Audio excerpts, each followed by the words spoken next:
Hello, everyone. Thanks for tuning in to episode 50. This episode is Just Give Me Peace in Relationships, whatever that looks like.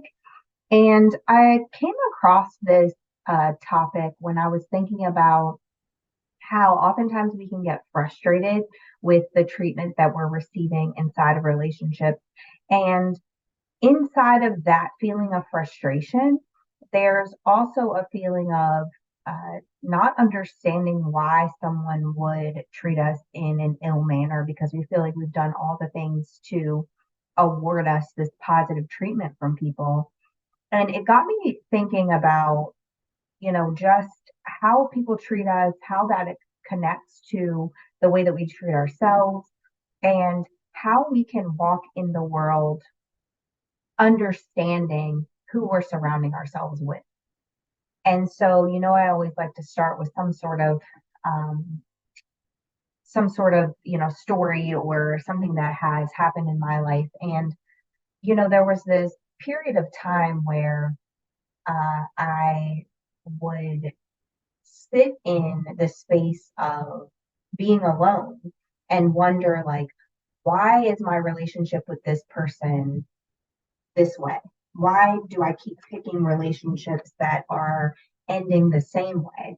And if you're in a state of victim mentality, you start to think like, well, you know, maybe it's the people that I'm picking. And it very well may be the people that you're picking in your life. But it doesn't even just refer to your romantic relationships. It usually there's a through point in what you're experiencing in your romantic relationships as well as what you're experiencing in your platonic relationships. And oftentimes, if you're the type of person who's a people pleaser, what you'll notice is you feel a lack of respect, a lack of consideration, and just a lack of overall appreciation inside of the relationships that you're in, period. It doesn't matter what those relationships are. And the reason that that through point exists is because of the dynamics that you bring into a situation that show the other person how to treat you, that accept the treatment that you're getting from those people, and that really provide the basis for what you will accept in a relationship at all. And so, I think about how there was a point in time where I felt like all of the relationships, most of them, not all of them, because some of the friendships that I've had since childhood, this never existed in, but that most of the relationships required so much of me, didn't really require that much from the other person, but just to exist in the state in which they were in. But then that it was always requiring something more from me. Like what I was doing wasn't ever enough. And so initially I felt like perhaps it's just me. Perhaps I'm just spreading myself too thin and I'm in relationships where I can't be what I should be in those relationships because I have too many of them. And then I also have, three children, etc. But what I ended up unearthing, especially after this last relationship, was that the dynamic is what the problem was. And so when I really started to sit with myself and realize that there was this constant cycle of me needing to prove myself to the people around me, them requiring me to prove myself in order for them to feel sustained in our relationship, and then me feeling resentment and just tired from constantly having to prove myself. And so I thought about a couple of quotes that I've heard over the course of time. And I've segmented it into three parts because I feel like these three main things are what we need to focus on when especially if we're people pleasers, when we're inside of our relationships. And the first one is how I treat people is a reflection of me. So sometimes when we are putting out this effort into the world, instead of us thinking the things that I put out are who I am and they are a reflection of me, we tend to think about what we get back and then say that that is a reflection of our worth. But if you really truly think about the way in which you treat people, you'll be able to unearth if your core beliefs are triggering the way that you treat people. So if you're doing a lot of unnecessary things, like you're saying no to yourself and yes to people, oftentimes you do that as a result of not feeling worthy. And so you'll use the doing of things for other people to fill up your cup. So if that's what you're doing, then it's a reflection of you. It's a reflection of whatever those core beliefs are and whatever those insecurities and wounds are. What you're doing is a reflection of those things. It also can be the other side of it, which is I'm setting boundaries for myself and I'm doing things that should be creating positive relationships around me, and they're not. So, like, my intention was to help this person, and they sought offense in the help. Well, their offense has nothing to do with you. And so, you putting out that help into the world is the way that you treat people, and that is a reflection of you. The way that you walk in the world is a reflection of who you are. It could still be a reflection of your conditioning, because if you've been taught that you're supposed to be of utility to people, then of course you're only going to feel worthy if you're being utilized by other people. But if you go out and do positive things, not for the sake of yourself, but just for the sake of what it means for the other person, if you have conversations that are you trying to benefit the other person and the friend, and they don't see that in you, and their reaction doesn't make you feel like that's what you've done, that has nothing to do with you. What the part of it that you can take ownership over is the intention behind your behaviors and the behavior itself. So if your intention was pure and the behavior was pure, then that says about you that you are the type of person who is doing things that are positive for your friendships. Now, that a lot of times we don't filter our makeup through that lens, right? So we'll be like, well, yeah, I did the good thing, but it's what happens as a result of that that tells me more about myself. And that's just not true, because you could go out here and do the nicest things for someone who just isn't capable of receiving that love, affection, attention, and their reaction is going to be an ugly one. They might not be appreciative. They might not care that you did it. They might even take advantage of the fact that you're always constantly doing nice things for them. And their reaction has everything to do with who they are and nothing to do with what you've done. Now, of course, if what you did perhaps hurt their feeling in some way, then okay, you can take accountability for that, even if it didn't match your intention. But if you have people in your life who are constantly filtering everything you do through their lens of contempt for you, their lens of frustration with you, or just their lens of being a negative person, that has nothing to do with who you actually are. And so a lot of times we take inventory of people's responses and we'll label ourselves based on those responses instead of just saying to ourselves, okay, I'm going to do this thing and I'm not going to expect anything in return. I'm just doing it because that's the type of person that I am.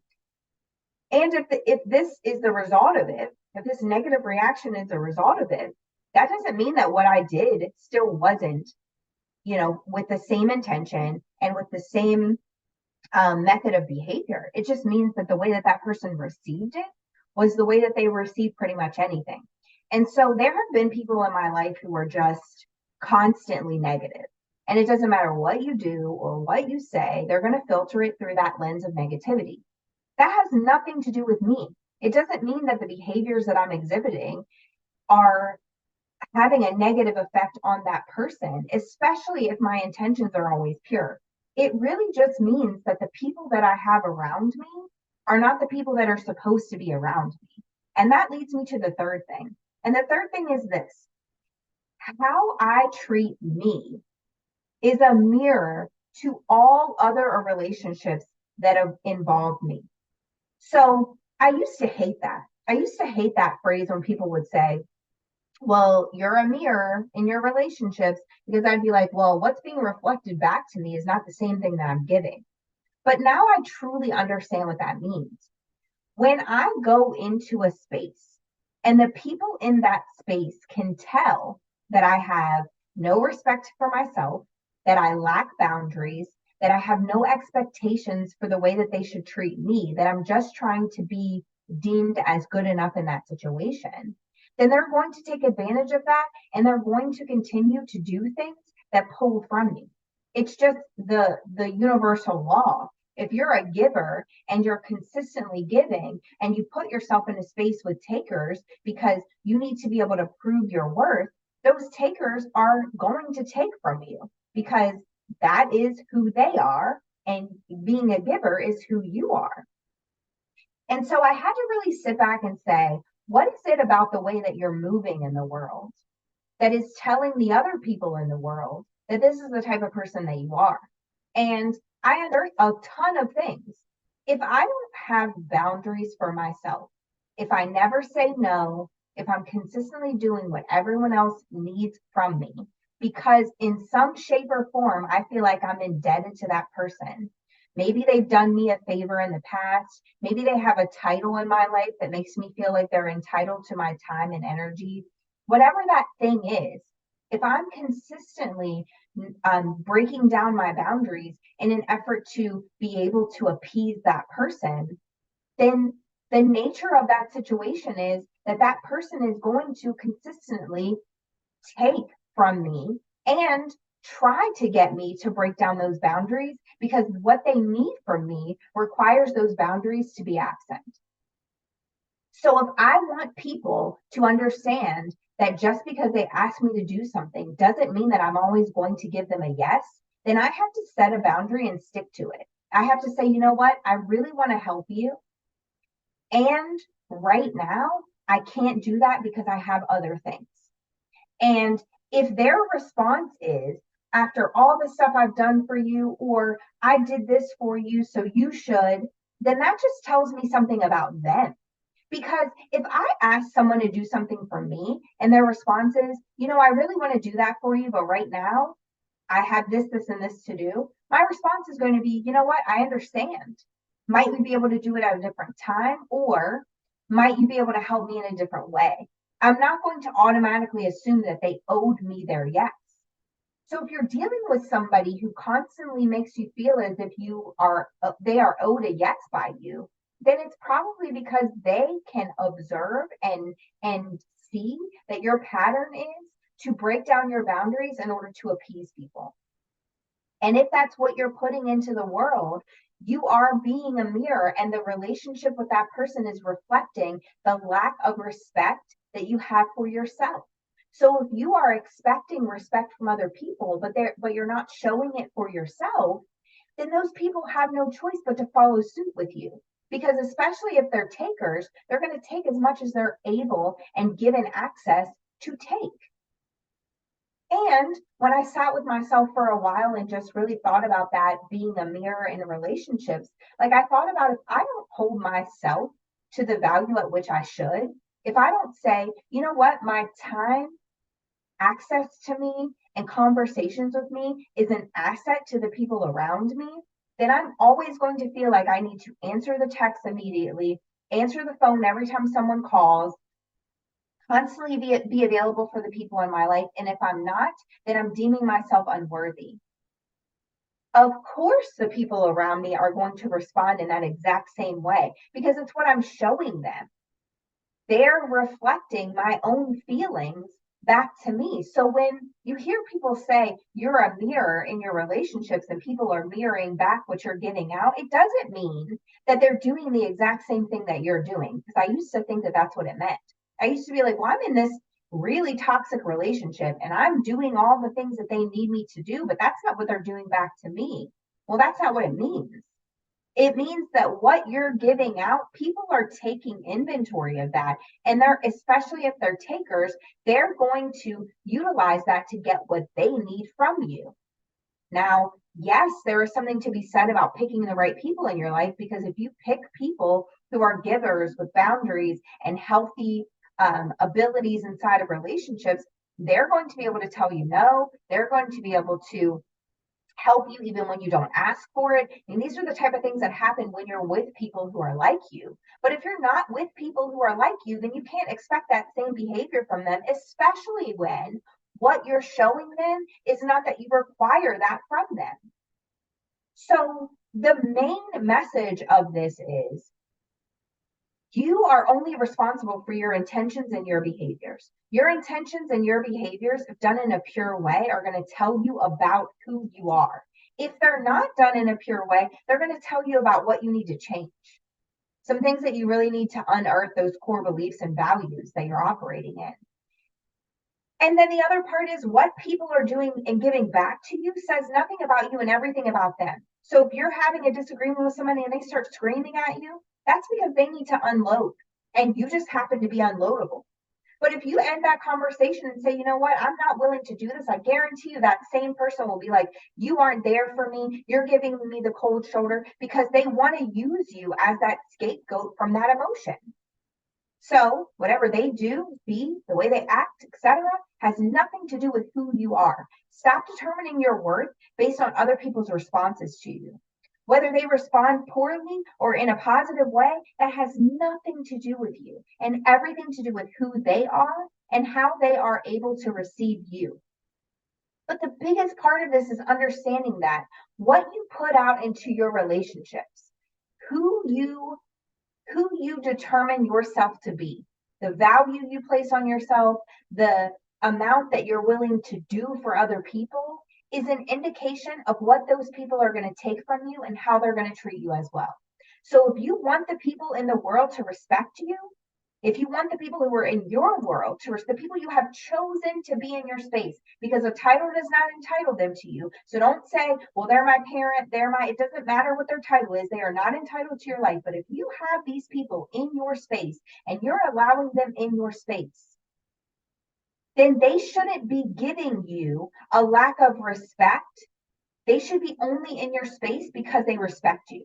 You shouldn't be determining your worth based on what they give you back, but instead, you should know who you are and you should respect yourself, set boundaries for yourself, and learn how you want people to treat you, because that's the way you're treating yourself. And your expectation should be that everyone around you either treats you with that same or better. And if they don't, then they should not have an access point to you. So today, I just encourage you to think about the people who are in your space. Think about the people that you have allowed into your life, because you are the gatekeeper to your life. You do not have to allow partners, excuse me, to have access to you if they're treating you poorly.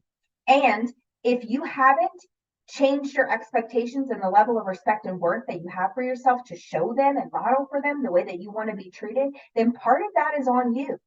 And I know we don't like to hear that. The way people treat me is not on me. It's not. It's not an indication of your worth, but it is an indication of that dynamic, and the way that dynamic exists has something to do with you.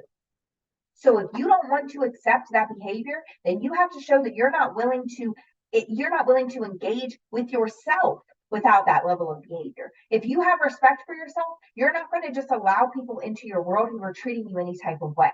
Therefore, people who are treating you any type of way will know that they can't be in your space. I was asked one time by one of my friends, I don't understand why there aren't a million men in your DMs. And I said, well, a million men aren't willing to give me and level up to the amount of respect they see me giving for myself. And they said, you know what, you're right, because there's no thirst traps. There's none of these excess things that I would have done in my past to get their attention. They know that if they approach me, they have to approach me correctly. And the same thing is true of my friendships. I am an intentional friend, but I also respect myself enough to have those conversations with my friends about the type of friendships that I want. So they know point blank up front what type of person they're getting into a friendship with. And if they're not willing to give me what I would give myself if I were my friend, then we shouldn't be in a friendship together. It doesn't mean anything about them. They're not a bad person, etc. They're just not the right people for me. So today I encourage you to really think about who you want in your life, how you want them to treat you, And then ask yourself, am I treating myself this way? And if you're not, then you need to develop a plan to ensure that you're treating yourself exactly like you would expect the people in your world to treat you. Once you start doing that, the people in your life will follow suit. And if they don't, you'll know who to X from your life because they are no longer serving this worthy, respected, self discovered version of you. Thank you so much for tuning in. Remember, if you haven't already, if you're going through the healing process and you would like a copy of my book, the link is attached. This is Poems to Heal the Dead Things. It is a poetry journal to journal your way to a point of healing. Remember also that my blog comes out every Wednesday on my website, and you can follow me on all social media sites to get access to more content on a daily basis. You can also go to my YouTube channel, and I'm asking this week that if you have watched any of my YouTube videos, that you go ahead and subscribe, like, comment, and if you are tuning into the Peace Podcast, I would love for you to share a review on either Spotify or Apple Podcasts. Talking about your experience with listening with the podcast. I appreciate you guys for tuning in every week, and I'll see you next Monday.